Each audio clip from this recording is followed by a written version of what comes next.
Among the common uses of fish skin here in Kenya is value addition to animal feeds. But we came across one entrepreneur who's built a solid business out of fish leather products. Take a look. Maurice Omondi is the founder of Fly Eagle Enterprise, a company that he founded 3.5 years ago with wealth of manufacturing experience from a previous job. I'm trained as an accountant, but I was at one time, I lost my job after 5 years. Then I realized that the factory I was working for also doing some manufacturing. Then I realized that I need to be able to do also manufacturing, but things that I can be able to get myself and can continue to create more jobs. Then with the little that I had, I started a small shop in Eastlands of Nairobi. Then the small shop was doing some back-to-school shoes and gents shoes, which is a basic and very easy to make. Then we realized that we need to upscale and do something which is going to be eye-catching and give us good money. His company manufactures leather products such as shoes and bags from fish skin sourced from fish fillet farms. We looked at it at how can we be able to make this skin to leather. Then we started, and that's where the journey started. So we started all the way from Kisumu in Obunga.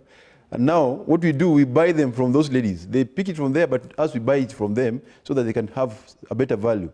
So because, you know, fish has got two sides.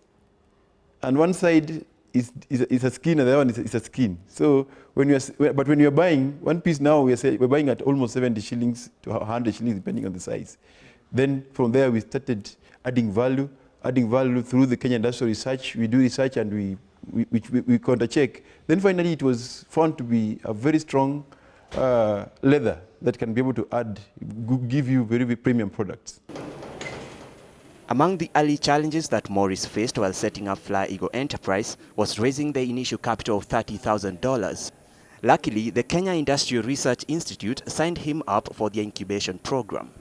So we agreed that we come up with an incubation program, that they will house me for a period of time as we do the testing and piloting of the fish leather.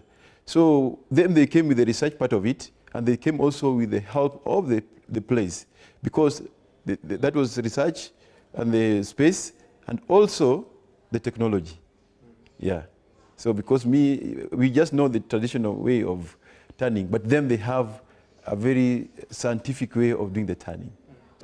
So far into the business, international demand has driven expansion of Fly Eagle Enterprise into millions in sales turnover and a workforce of 15 people. As of last year, we are doing very good exports, which gave us very good results. We did almost around 4.5 million last year. But beginning of this year, the production came a little bit down because I don't know what happened in the international market. That's why we are now building products that can be consumed locally. Because we have also, besides having our own sharing workshops and everything with the Kenya Industrial Research, we are also buying our own facilities so that we can be able to prepare ourselves to start doing our own production. But I can tell you, whatever is in the workshop and whatever is outside is more than 5 million as we speak. While the international market has embraced its products, growth in Kenya has been hindered by influx of imported second-hand products. We are struggling to sell what we should be able to sell directly from my factory. But the thing is that whatever is in the market is just too cheap for us, that even if I produce at the lowest cost, even with whatever arrangement I have with the government now, the private-public partnership that we have, still if I push my product in the market, you will find that we are competing on the market. So if the Mutumba in a very progressive way is banned completely per se, I can tell you this industry can grow.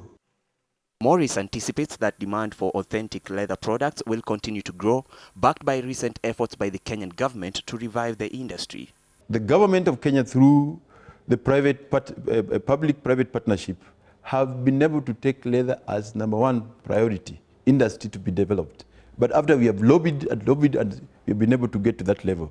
So the leather sector, as we speak now, like now, already we have got orders are coming, both local and international. And I can tell you, very soon Kenyans will be able to have their own product, and we are going to sustain ourselves in terms of employment, and people are going to live good.